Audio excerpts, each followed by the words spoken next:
Hi, everybody. It's Dr. Sara Gottfried of SaraGottfriedMD.com. And I'm so excited today because we've got Dr. Claudia Welch with us. And I want to tell you a little bit about her, but really I want to just dive into the conversation with her. I feel like we're soul sisters in terms of the kind of work that we do, even though we've got slightly different language about it. So Claudia is the author of Balance Your Hormones, Balance Your Life.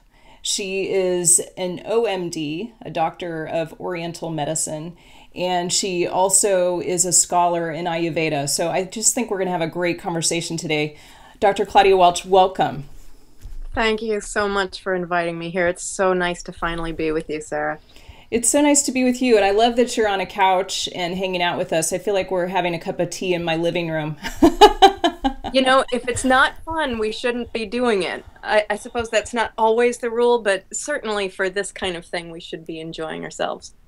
Well, in perimenopause, I think that should be the rule. I think it would make perimenopause so much better.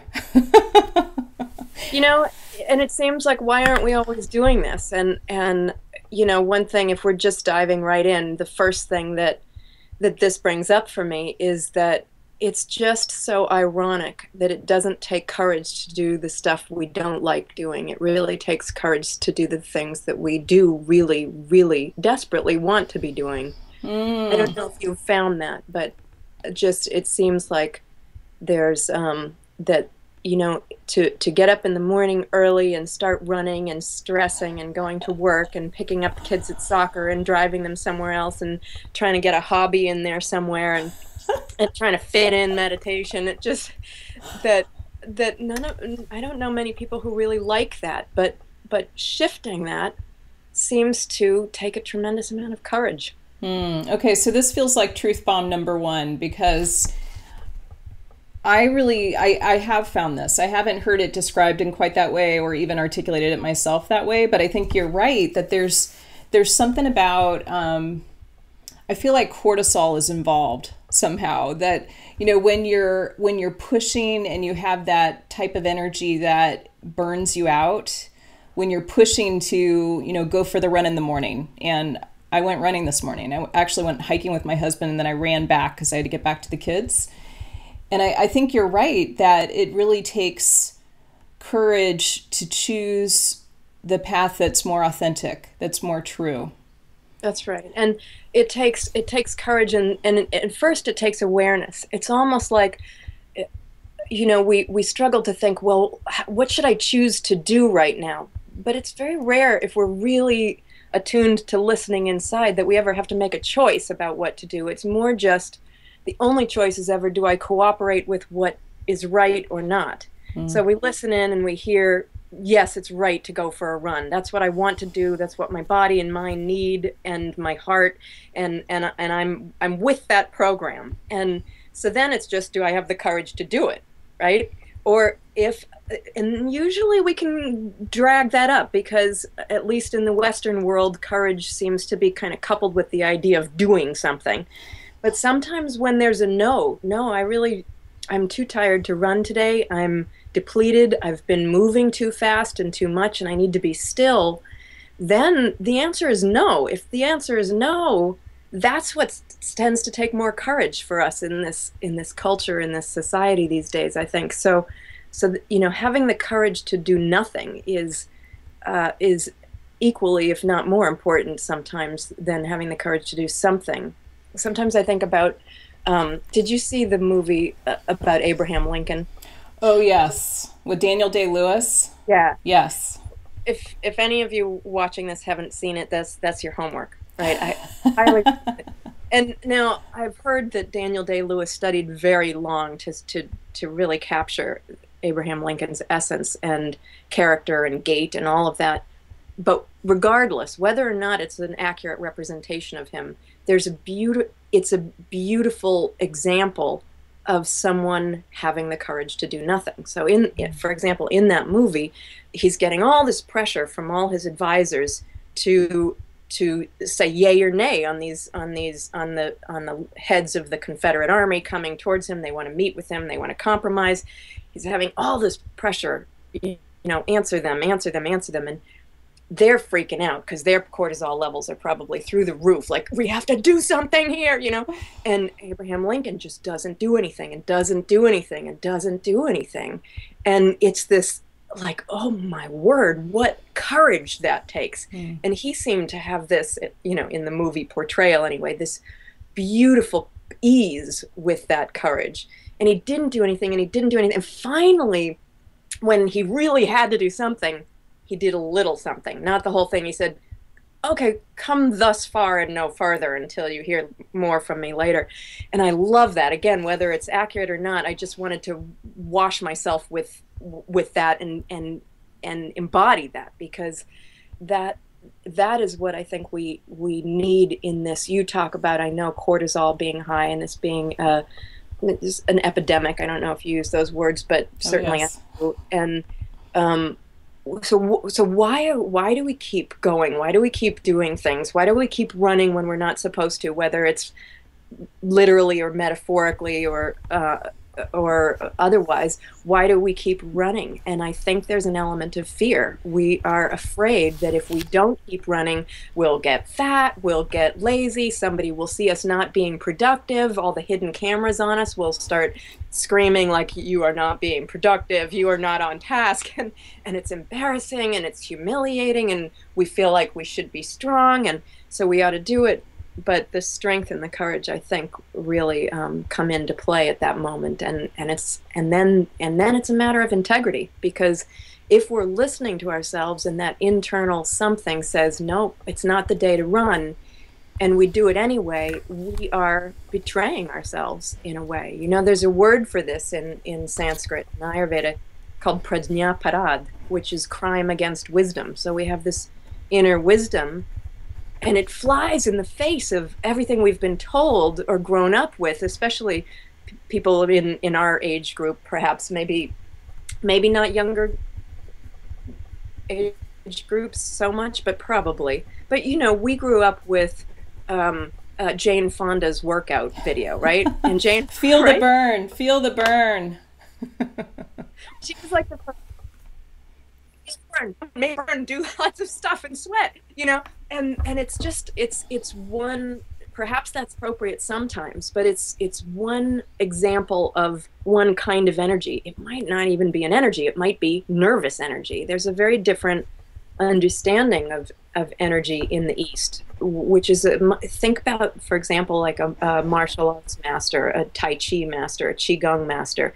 Their movements might be really slow, but they're efficient. They have efficient use of energy, and they don't blow it all. They don't blow their stack all the time, you know? That's right. That's right. You know, I have my podcast co-host, I have this podcast called The Health Bridge with Dr. Pedram Shojai, who's a Taoist monk, also an OMD and a Qigong master. And he talks about the energy economy. And it's interesting to me because I'm pretty young, and I'm also a yoga teacher. Like, I had to become a yoga teacher just to survive my 30s. And he and I were shooting a Qigong video where I started doing my Ujjayi breathing, you know, like,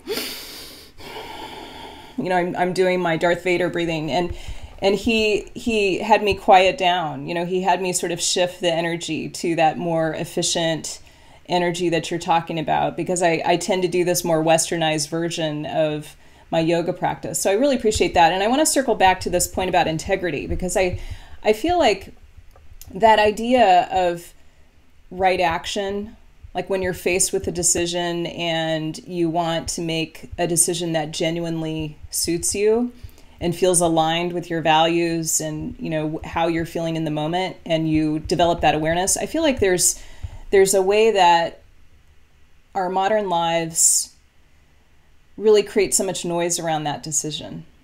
And I even had a coach say to me once, this was sort of a major shift for me, because it seemed so simple, and yet I noticed that I wasn't so able to do it. She said to me, you know, just for the next day, when you have a choice between two different things and one brings you more pleasure, I want you to choose the one that brings more pleasure. And that was such a, a shift for me in terms of kind of thinking about my decision making, because after all the medical training, I think it just had been, it had been taken off the table to make a decision that brings more pleasure. And I'm not saying that in a way that, that I would be harmful to my children by choosing pleasure. I still would do that from a place of integrity to myself. But I think that's part of the integrity, which really gets drummed out of us, I think, as we run around in our modern lives. Would you agree with that? I would. What I would look at is that word pleasure a little bit, because when, what we do often is we run, we run ourselves ragged, and then we want a glass of wine, we want a cigarette, we want a cup of coffee to keep going. Those are the pleasurable things, but they lead to pain often, right? There's a wonderful description in Indian philosophy about sattva, rajas, and tamas, these three archetypal kinds of energy, right? Sattva being pure and clarity, and tamas being a sort of pain and sloth and hedonism and inertia, and rajas being this excess, energized, nervous energy, stimulating kind of thing. And they talk about medicine being things that you're going to have pain and pleasure anywhere in life, and that medicine is and sattva really is the pain first and the pleasure after, and tamas, the slothful hedonism thing, is the pleasure first and the pain after. And so I think that this pleasure idea, we sort of look at it as opposite of discipline. Here's discipline over here, which is really rigid and structured and no fun at all, and here's pleasure, which is ha ha, this is so fun. But to look at pleasure, the really true pleasure, not as fulfillment of a desire, as fulfillment of dharma. And by dharma, I don't mean what we do. We have some dharma out here that we do. It's my dharma to be a healer or a baker or a candlestick maker. But by dharma, I mean looking in our own selves and developing that awareness and commit to being in line with that. And that has a really sweet pleasure all of its own, that once I think we taste, we don't want to go off of that. And so the pleasure, if we're at any moment we're looking towards, what's going to bring me pleasure, the sweetest pleasure might be that being in line with our own integrity, listening, first of all, knowing how to listen, having practiced it, and hearing it. And there's three possibilities when we hear in there. There's a yes, this is what I want to do. There's a no, that's not right. And there's a nothing. Sometimes we listen inside, and we've got this awareness, we've built it up, we've practiced, and we look inside, and there's nothing there. And my guru used to say, my guru's guru used to say that when in doubt, do nothing. And so there's three possibilities: yes, no, or nothing. And so again, it brings us back to the courage. Sometimes you just wait. Sometimes you wait until things become clear. So that choice between doing this or doing something that gives me pleasure, it becomes a non-choice and a sweet pleasure that lasts if it's in alignment with that voice. And then there's three possibilities: yes, no, or wait. Yeah. And then the only question is, do I have the courage to go with what I know? This is great. And I feel like I appreciate so much how you brought in Daniel Day-Lewis playing Lincoln, and having the courage to wait, having the courage to say, okay, of these two choices, neither feels quite right. Let's have them advance this far, and then I'll revisit this decision. Now, I would love to ask you, Claudia, about the cost of saying yes when you mean no. Can you talk a bit about what that does? How do you look at that from maybe a physiologic or an energetic perspective? Because I feel like that happens for the women that we serve all the time, especially women between the ages of about 35 and 55 plus. It seems like the truth becomes much more part of our voice after 55, but we can debate that as well. So can you tell us a bit about that cost? So, I mean, the cost is watering our very souls, right? I mean, because every time we choose to be in line with that and listen, like, okay, I'm going to listen. I promise, I commit to listen. Every time we do that, I feel it waters our soul, because attention, prana and energy, right? I look at it as prana follows attention, life force follows attention. So if our attention is constantly out here, oh, I better do that, I better do that, I should do this, I should do that other thing, I should run, I should do all this stuff, I desire, I whatever, rather than what is real. Oh, it's logical to do this. Oh, it's emotionally right to do this. All those things that have limitations. Logic has limitations, emotions have limitations. Truth doesn't, you know? So when we turn a deaf ear to the truth, it's costing us our nourishment to our own souls. I think that's the biggest cost, and it also sort of numbs us. It's almost like that voice is clear, clear, clear, and if we keep shutting it off, it starts getting fainter and fainter and fainter, and we can't hear it anymore.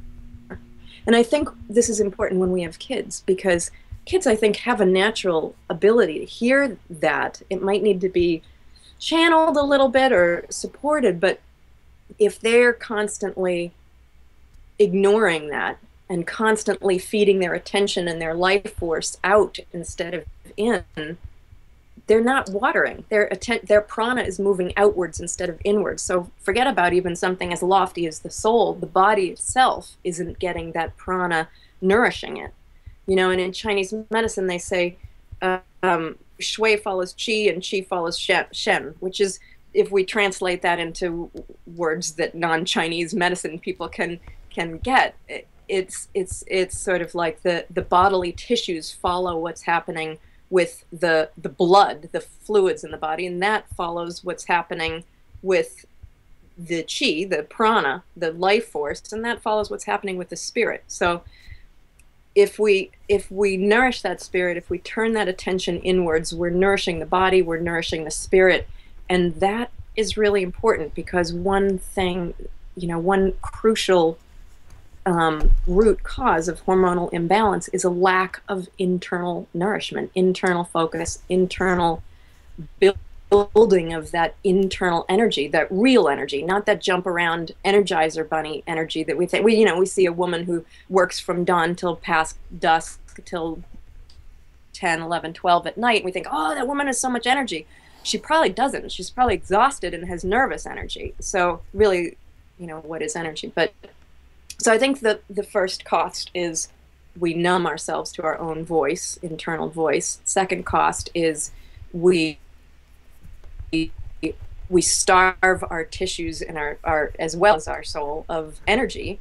And then long-term costs that are just a little more tangible and a little less esoteric and lofty are everything that you talk about, I'm sure, that I talk about, that all women know, that it's the insomnia, it's the panic attacks, it's the forget about insomnia, it's like never sleeping. It's not like you can't get to sleep for a long time. It's that when you do, you don't sleep well, and you get up early, and you're never rested, so those things which are annoying and affect our lives, and osteoporosis and heart disease and cancers and all of these things, the costs are everything, are all the disruptions, right? I mean, maybe not all, I just made that up, but if, perhaps some things are so genetically strong that even epigenetics can't do it. A child who gets leukemia, something that happens that really, maybe we're doing everything right, maybe we're hearing everything. There are things that just go wrong.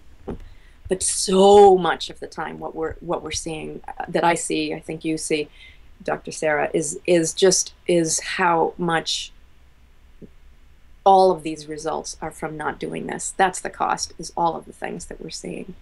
This is great. I feel like you probably just tagged about 99% of the audience, including myself. I joke that I've had pretty much every hormone imbalance that a woman can have, if you want to count my postpartum depression and hot flashes and night sweats as, you know, a state of reversible menopause. So I want to go a little deeper with this, and I feel like this, I want to maybe talk about some of the ways that you approach a woman who's suffering from a lack of internal nourishment. And I thought we could maybe start with a case of a woman who's my age, about 47. And let's say she is doing what you just described. She's burning the midnight oil. She's working hard at a job. She's probably a mother. Let's just say she's the mother of 2 kids. And she's very driven, doesn't understand it completely, but she is constantly saying yes when she means no.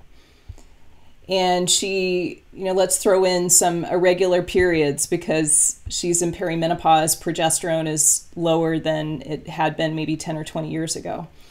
So could you talk a bit about how you approach this? And I'm just using a hypothetical patient here, so feel free to, you know, kind of make it your own in terms of how you'd respond to it. Right. Well, one of the things, I mean, I was looking at your book. Here it is. Oh, thank you. Just before we talk, just to kind of re-meet you a little bit. And I noticed that you and I have the exact same 3-step strategy. Lifestyle, diet, and stress management is how I call it. And you talk about it as being something similar. The second tier is herbal therapies, and the third is bioidentical hormones. And I say the same thing in my book. And so whoever comes in, whatever age, with whatever symptoms, I'm going to look at that. And so I want to, you know, someone could have irregular periods for many different root cause reasons, right? From my kind of medicine that I work with. So I wouldn't know about that precisely, but with you talking about her age and her being stressed out, that brings up certainly an immediate picture in my mind. But even before going to her specific case, which is probably a case that many, many women could relate to, I want to back up and get a little bigger on this, which is, I'm going to bring in this pithy saying from Chinese medicine, where they say that the new practitioner has 100 different treatments for each patient who walks through the door, and the experienced practitioner has 1 treatment for 100 patients who walk through the door. Yeah. And so you could say a 47-year-old woman comes in, a 65-year-old woman comes in, a 12-year-old girl comes in, and they all have these symptoms. How would you treat this person? And of course there's going to be differences. On one hand, there's going to be important differences. One woman may have a little extra weight and feel kind of heavy, and I would not give her shatavari, this wonderful herb that Ayurveda says is great for every woman, but my experience is that it boosts the estrogenic kind of effect on a woman, and that woman probably has estrogen dominance, and that's not a good idea, and all of these things, but that go to a little too specific for a video conversation, I think, like this. But for any of these women that come in, that woman or the underweight woman who's fried and frazzled and can't sleep and has panic attacks, all of those, the first thing I would do is that one medicine for 100 people is look at her life, look at where she isn't listening, look at the context of her life, because hormones don't go out of whack in a vacuum. Hormones go out of whack. They don't just decide, I'm just going to go high, you know, I'm just going to go low. They respond to our environment, as you well know, Dr. Sara, you know, so they respond to our environment, they respond to our relationships, they respond to our food, and they respond to our exercise. All of those things that we do, feel, see, hear, are what's feeding our senses, they respond to that. So whoever it is walking in, I want to see where they're unhappy in their lives, where they are saying yes when they mean no, or saying no when they mean yes, and do a couple of basic things for everybody. I don't care what your age is. Make sure that you're at least eating whole food. Now, if you go to an Ayurvedic practitioner or a Chinese medical practitioner, often what you're going to find is specific, you should eat this, you shouldn't eat that, and we can get so picky and caught in that, both as patients, you know, as people, as just people seeking comfort And we can get really caught in that as practitioners, as especially new practitioners, but even experienced practitioners. We can start focusing too much on food. Yes, you should eat this little thing, you should not eat that little thing, we should make sure you're not sensitive to this and you are sensitive to that, and all, you know, and we get so engrossed in that that it's almost a new kind of food disorder that we're seeing. And that's true. It's so true. And it's like this micromanagement that yeah, I agree. Yeah. Yeah, and it's not to say that I think food isn't important. I think food is important, but you know, often if someone comes in not knowing what to eat and they're eating lots of, get rid of the processed food, get rid of the fast food, eat whole foods. And if you're not sure what that is, my favorite book for that is Michael Pollan's In Defense of Food. Thin, friendly little book, doesn't use the word Ayurveda, just explains what whole food is and how we got so far away from it. So if you're eating whole food, in my opinion, usually mostly freshly cooked, not, you know, not, some people can handle all raw, but some people can't. So if your food is in that, you know, if you come to me, no matter what your age and symptom, if your food is in that ballpark, I'll move on to other things and see what else is going on. Because before I leave the food idea for a minute, if you're eating the perfect food, that you've met all the top Ayurvedic physicians and Dr. Gottfried and all the other top Western physicians have got together, and the Ayurvedic physicians, the Chinese physicians, the nutritionists, everybody has gotten together and thought, what should Sherry be eating? And they all agreed, miracle of miracles. And then you get somebody to grow it in your backyard organically, and then somebody to make it with mantras and serve it to you with love, and you still can't digest it. What's going on? You're anxious, right? You can't, if a bear jumps out of the woods, you can't digest food. It's your prana I often think of cortisol. I'd be interested to see what you think about this, Dr. Sara. I often think of cortisol these days as an allocator. It allocates where our inherent resources are going. So when prana, when life force wants to be irrigating the digestive system and the vital organs in our torso, that it wants to be doing that. It wants to live there. It wants to nourish us well. We need a lot of energy to transform food appropriately. But when the bear jumps out, or the telephone rings, or we get our email, or a car pulls out in front of us, or whatever other made up or actual stress there is going on, we respond to it and the cortisol rises. And when that happens, it robs those vital organs in the digestive system of that vital life force and shunts it to the biceps and the quads so we can fight or flight. When that happens, we can't digest anything. So if someone's eating in the ballpark of whole foods and they can't digest anything and their hormones are out of whack and whatever else is going on, look there first, and then I look at, okay, well, why aren't they digesting? What is the stress? And most of the time, right? Most of the time, I'm going to make up a statistic. I know you love, like, what is it?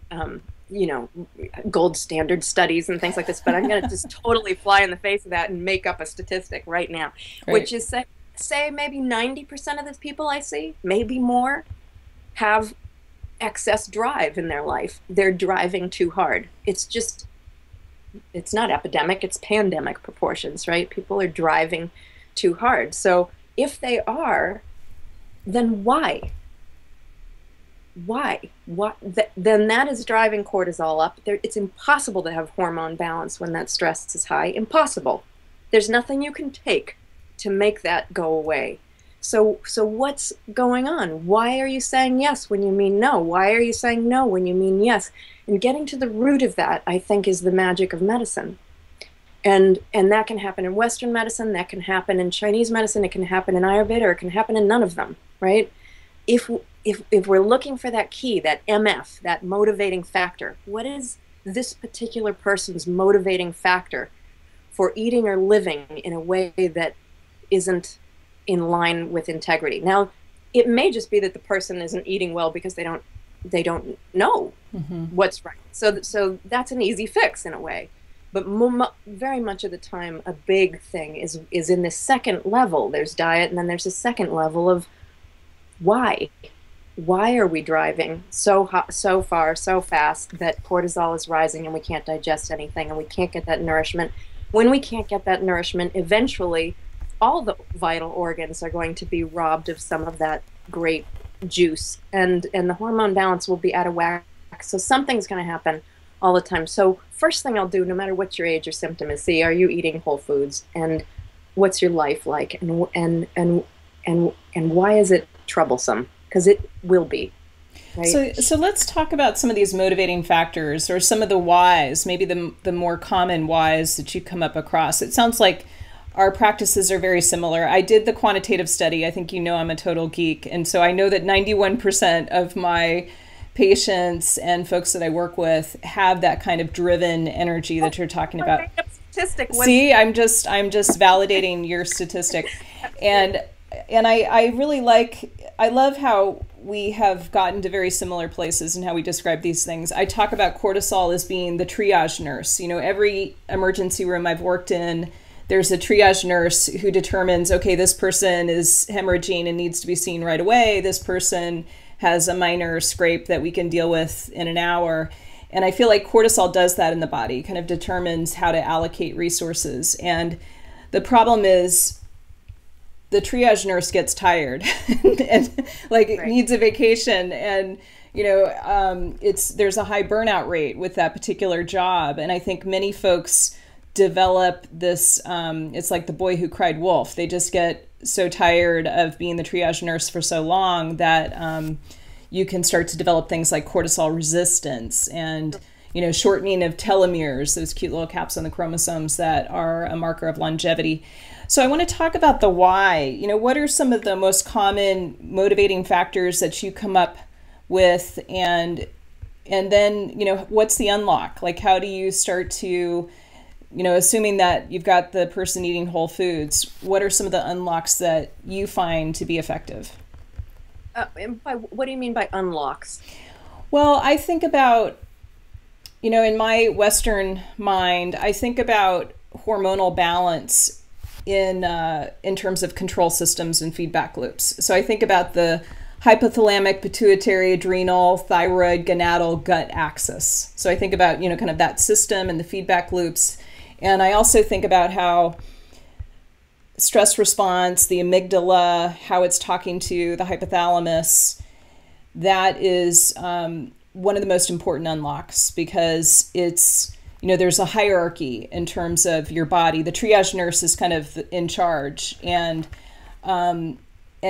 we often will see folks where the triage nurse is just completely burned out and maybe even has become a dark lord instead of the triage nurse.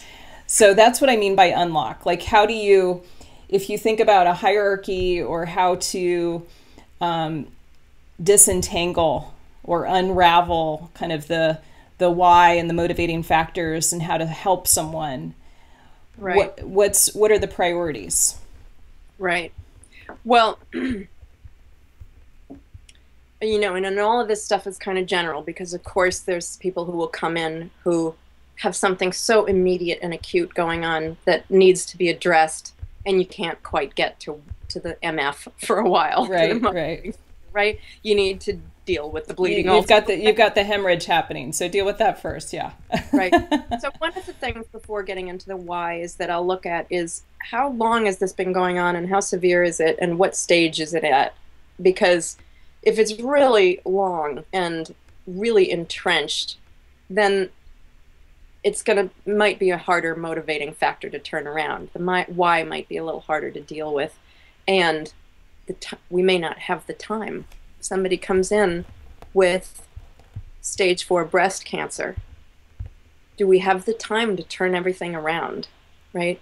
So I just want to bring that in, and I don't mean to say that that's a death sentence, but I mean to say that may take a different kind of triage. That may take serious addressing that in a different way, and then looking at these things. And I just want to bring that in case anybody's watching and has a severe disorder going on and is saying, oh, I'm not going to get into Western medical treatment. I'm not going to do the chemotherapy because I'm going to focus on my stress level.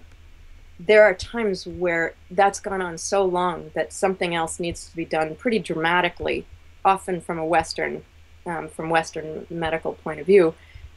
And then we come back to this, right? So I just want to mention that, you know, so, you know, in terms of if you can tell if something's been going on longer in different ways. One way, since we're talking about hormones and these systems and circuits and so forth, is one of the things I remember. I know you respect Dr. John Lee as I do, and one of the things I got from him somewhere along the line was that when this high stress thing is going on for a long time, that various endocrine organs and glands will be affected in a certain order, all else being equal. And I'll say what I mean by that in a minute, and that's not Dr. Lee, but me.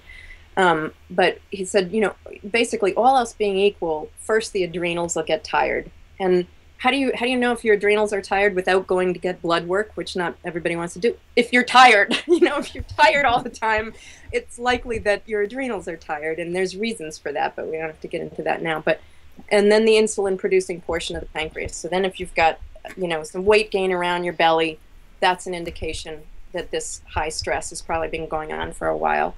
And then after that, the thyroid. Now, thyroid, talk about epidemics or pandemics. Almost everybody, so many people have hypothyroid and hyperthyroid. And my own feeling about that is it probably gets hyper-stimulated for so long that it crashes, like cortisol does. It's hyper, hyper, hyper, and then it just starts to crash and be erratic or get low. But it's never really low. It's that it's been high so long that it can't get up anymore, you know? So I feel like that about the thyroid too. So anyway, if I see things going on with the thyroid, if I see weight gain around the middle, I'll think most likely this high level of stress has been going on for a long time. And so I'm going to be looking for a motivating factor that goes back a long way. Does this go all the way back to childhood, this motivating factor? Is it because my dad told me I'm an idiot? Is it because my mom kept parading around calorie counts in front of me every day? Oh, that is too many calories. That is not enough. The whole calorie thing. Oh, good Lord. You know, just where. So the motivating factor, the person may or may not be aware of it themselves. So I kind of look, if this has been going on a long time, has it been going on since childhood? Is there a motivating factor that's there that we can't even really necessarily identify quite? Sometimes it's slippery. And if so, that doesn't mean we can't deal with it. We're looking for it. We're just kind of looking around. It's almost like we've got blinders on because we can't really see where it is. And we don't really want to make up a story. My motivating factor is X because my mother told me about calories. So we don't want to get too attached to the story, but we want to put a little attention to the idea, even just the idea that there's a motivating factor here. Wake up to that idea. Wake up to the idea that there's a motivating factor behind our actions, behind our habit of saying no when we mean yes, and vice versa. And so then actually what the motivating factor is may not be as important as simply waking up to the fact that there is one. And even we've got the blinders on and there's so little we can see. There's so little we can see. Whatever form of medicine, you know, we don't know anything, right? You've probably experienced this too. We don't know when we give patients a medicine if it's going to work or not. All the theory could say it will. 91% of patients may respond perfectly to this, and we give it to this person and it doesn't work. So we don't know anything. And I think the pursuit of knowledge has this ironic paradox, dual side effect of confidence and humility, right? Where because you really strive for knowledge and it gives you confidence in different approaches to try and work with. But also when you really strive for knowledge, you see how much we don't know, how much we can't know. And it gives this, I think, something that's necessary for a compassionate physician and a good healing relationship with doctor and patient, which is, I don't know. You know, it's not cockiness. It keeps us from being cocky. I mean, when I've made mistakes in my practice, it's often because I get cocky. Oh, this will work. It works for 91%. It'll work for you. So just not getting cocky and looking for the motivating factor. And I know we're almost out of time, but So rather than say, okay, these are probably the top, I will say, I think usually there's two main motivating factors: fear and seduction. Ooh. And, you know, but whatever they are, we just have to know that there's a motivating factor there, and look in each moment and say, all right, so let's say their fear or seduction. What I mean by that is, let's take some really simple little petty example. Should I go to dinner tonight with Betty or not? Right? The seductions might be, if I'm really honest with myself, well, got a little crush on Betty's brother, and so if I am in good with her, she might give good word to her brother. Her boss is my boss, and he's also her father, and I could get up the ladder a little better. Or I don't have any money, and she always pays, and she takes me to this good restaurant. All these little seductions, right? Can even write them down on one column of a page. And then on the flip side, it could be just the fears, right? Which are kind of the opposite of the seduction. Well, if I don't go, I might not get in touch with her brother. If I don't go, I might not climb the ladder. If I don't go, I might not have a good dinner tonight. If I don't go, I will die friendless and lonely. I don't know, whatever it is, right? That is our little, negative fairies in our head yammering at us. And just throw all of that in the trash can. It may be logical, but doesn't matter. It may be emotionally in touch with doesn't matter. Throw it away because it's not real, right? And then what is real is what's here, what's here, and doing that. So that's great. That's totally great. I really like that fear and seduction and sort of what are the secondary gains, to really look at that. And I like how you went through the seductions, which makes so much sense to me, although I like it better than the language of secondary gains, and then to flip it and look at the fears. It's a really interesting way to kind of suss out what some of the motivating factors are. I think those seductions are often about money, power, and love. Like those are often the seductions, and the fears are the flip sides of those. So lower chakra. Survival, love, yeah. Kind of the first and second chakra. So I want to respect your time. I also want to hear about how our listeners can learn more from you. And I remember when I was trying to figure out what to name my book, and I went onto Amazon and I was looking at hormone balance, and your book popped up, and I just was like, oh, look at this woman, Dr. Claudia Welch. I need to know her. So I just was so thrilled to find your book and to read it. I want to encourage our listeners to get your book. Go to Amazon. You can one-click it right now and get more of the wisdom that we don't have as much time to get into today.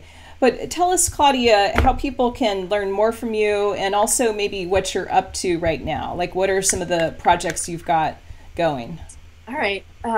Sure, I'd love to. But before I do, I want to say too, it's just so beautiful to see your spirit and get to be with you a little bit today. I really have appreciated the work that you're doing, and it's an honor to be with you, Dr. Gottfried. Thank you. Thank you. Please call me Sara. But thank you. I really appreciate that. In front of it. All right. Well, the easiest answer is you can go to my website, which is www.drclaudiawelch.com, and Welch is like grape juice. There's no S in it. And you can find out my schedule and what's going on. I travel a lot less these days, because otherwise I'd be a total hypocrite. So.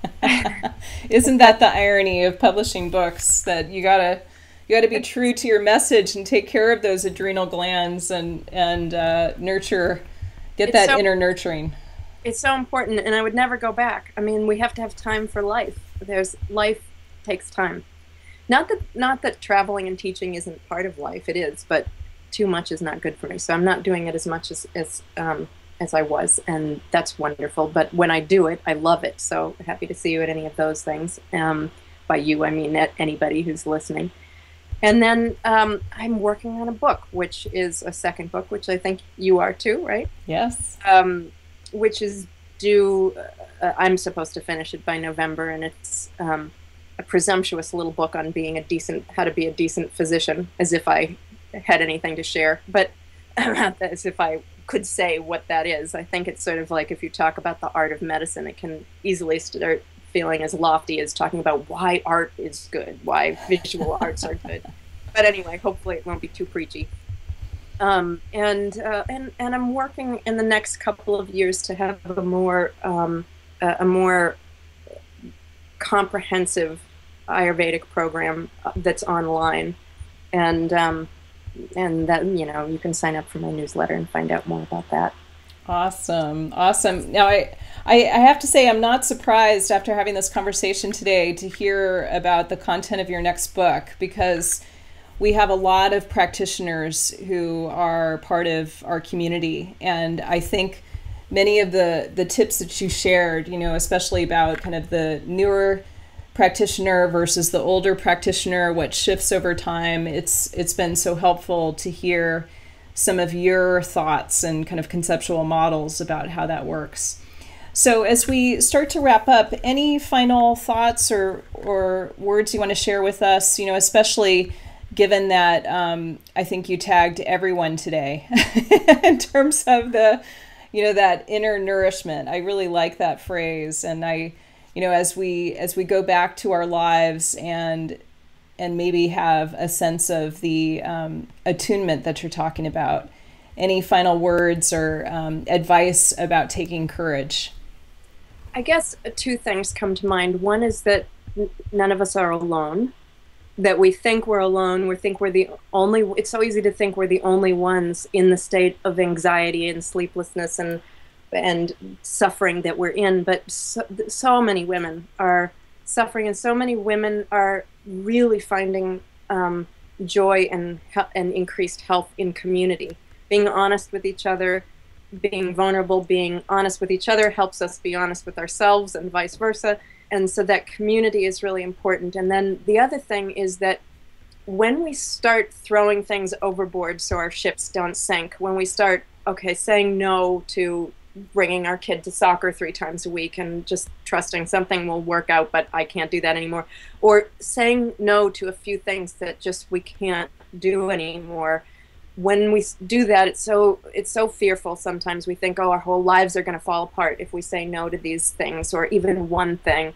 That it's certainly possible that somebody's life will fall apart when they do that. I mean, I've never seen it, but it's certainly possible.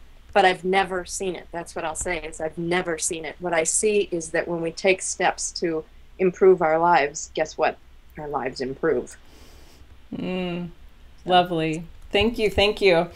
Well, I appreciate so much having this time with you. I feel like this is going to be part 1 of a longer series because I've just really enjoyed the conversation. Of course, I want to go deeper and, you know, talk about what do we do with the irregular bleeding in the 47-year-old? Like, how do we peel off the layers? But I feel like you gave us such a great way of approaching, you know, some of those, the basic issues, kind of the foundational level for when we are feeling crazy pants or pulled in a lot of directions, or persuaded by the seductions to say yes when we mean no. So did you want to add something? Yeah. One thing, which is that it's very easy to think, oh, those are the basic things, but the real goods are in the herbs and remedies that come later for that.